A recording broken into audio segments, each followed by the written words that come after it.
ちを無視する飛行士だ。考えても無駄だ。早い。精鋭の私たちが追いつけないなんてこのままじゃ。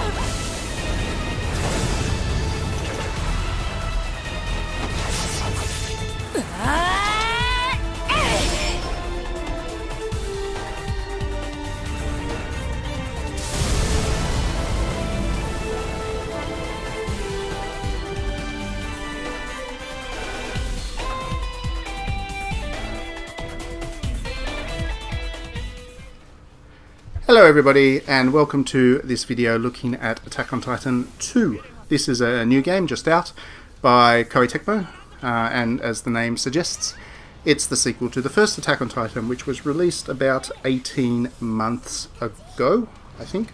2016 anyway, I think it was the second half of the year. And yeah, it's really good.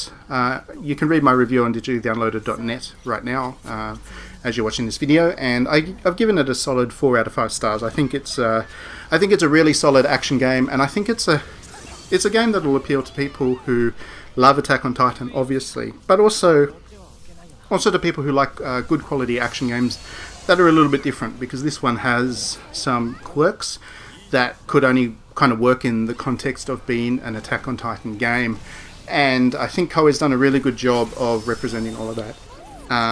The first Attack on Titan that Koei Tecmo did was also quite good, and I really enjoyed it, but it had its raw elements, and you could see that the developers were struggling to really do justice to the kind of action and thrills that Attack on Titan offers.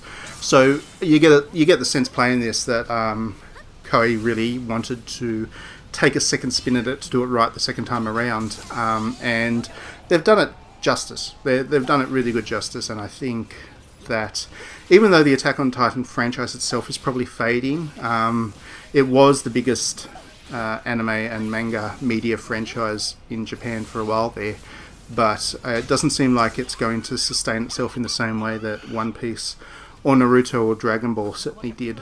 And that's okay, that's fine, that's what the game is, but I mean, the reason I'm saying that is that, you know, I don't know how Koei would expect this one to sell, because it feels like it's a fading franchise, and it's perhaps a little bit late to really renew interest in it. But saying all of that, like I said, it's a really good game, and it's well worth a look at if you were a Attack on Titan fan who has not really followed along with the franchise recently.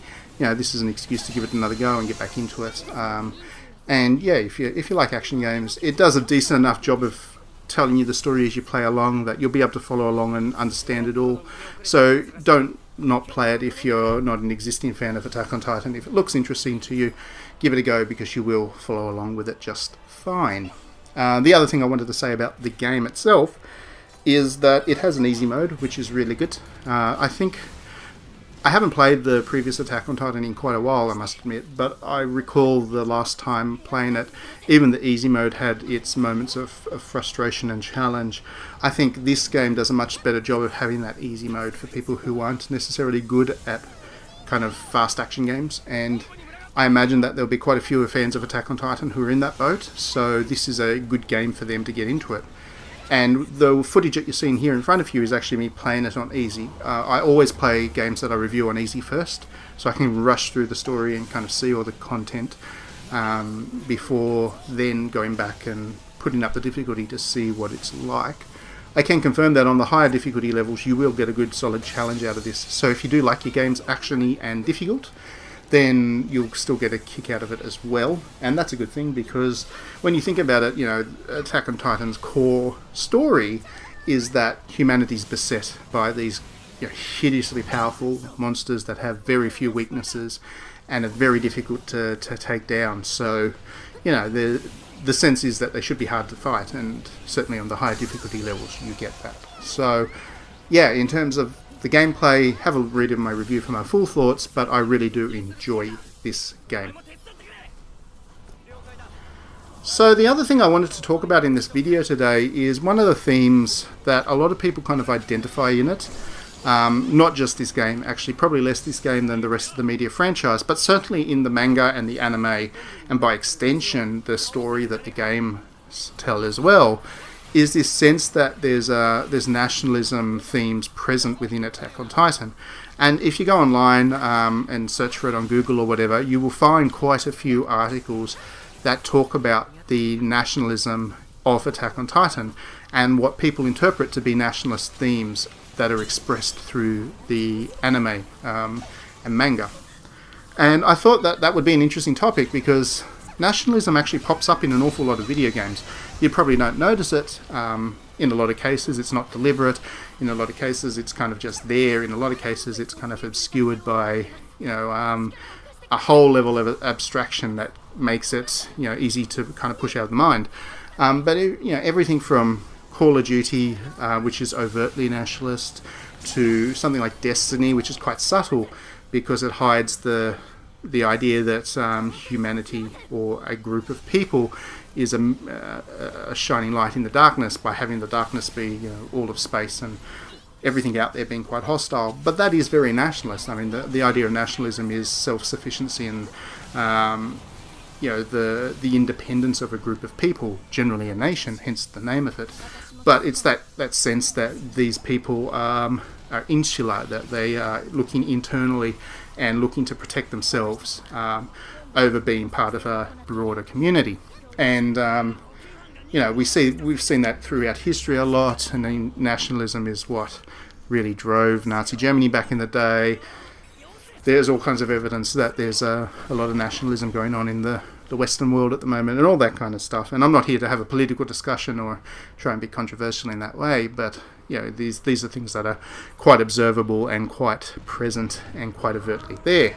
So in that context you can see that for any kind of game to express those values or those ideas or that ideology has the potential to make people feel uncomfortable depending on how it's depicted. And if you look at Attack on Titan, there's certainly a strong argument to say that it is very nationalist in tone because the humans, what's left of them, have collected within a gated community, a walled-off community. The Titans have basically taken over the entire world, and what's left of humanity is now kind of hiding, besieged on all sides by the Titans inside a small amount of land, and then the Titans will break down one of the walls that they have, forcing the humans further and further in. And there's that great sense of apocalyptic doom approaching, that the tiny number of humans left really need to come together to form a resistance to the encroaching hordes of unthinking, monstrous Titans. And all of that is very... Well, it is. This is basically what nationalism promotes as an ideology. So, you can definitely say that that's all there. And the question then becomes, now, is Attack on Titan deliberately doing this, i.e. acting like propaganda? Or is it, is it just there because it's such a standard format for storytelling that a lot of artists don't think about it? Or is it, is it kind of an unconscious thing on the part of the creators to represent things that way? And it's an interesting one because, I mean, obviously the media property comes from Japan, and Japan, you can't really apply Western ideas of nationalism and ideology and all of that to Japan because it's a different country, has a different ideology, and certainly there are nationalist elements within Japan, and certainly that's a country that can look and behave quite insular at times and even xenophobic, but it's from my time that I've spent in Japan and my understanding of the country's media culture and the way it approaches its arts. Like, for instance, when I was in Japan a couple of years ago for the 100th anniversary of the nuclear bomb drop, there was a gallery that was doing a big exhibition of paintings from World War One, World War One and Two, which were all commissioned to act as basically propaganda to help prop up the war effort, as a lot of countries did back then. They did a lot of propaganda paintings and films and all that kind of stuff. And from what the sense I got from looking at those paintings and the way that nationalist storytelling works in Japan, I don't see that in Attack on Titan. I see that there is some elements of it, and that it perhaps is less impactful because where those paintings that I saw were quite, well, they were all designed to be very realistic.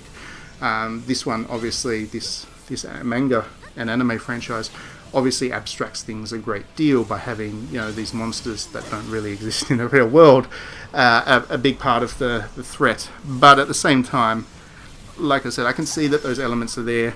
I don't get a sense that it's deliberately trying to tell a nationalist story. There are often times where it's quite self-reflective and self-critical, and certainly there's a constant recurring theme within the game that, you know, as much of a threat as the monsters are, humanity itself and this kind of militant attitudes, and the kind of insular behaviour of a lot of humans is as much of a issue for the kind of the ongoing survival of humanity. So there is a sense of self-reflection in there, and generally if you've got self-reflection within the context of a nationalist story, it's not really a promotion of those values and ideology. So yeah, that's basically where I stand on it. I'd be very interested to hear what other people think, because it's a great discussion to have, and I'm not, you know, like I said, I really love the game, gave it a great review, so I'm not being critical of the game in saying that it might be expressing these themes, but it's a discussion that I do like to have with people. So I'd be very interested in hearing your thoughts. Do let me know what you think, and yeah, let me know what you think about the game as well, because yeah, it's a really good one, and I think Koei's onto a bit of a winner with this one. Thanks very much for watching, and we will see you at the next video.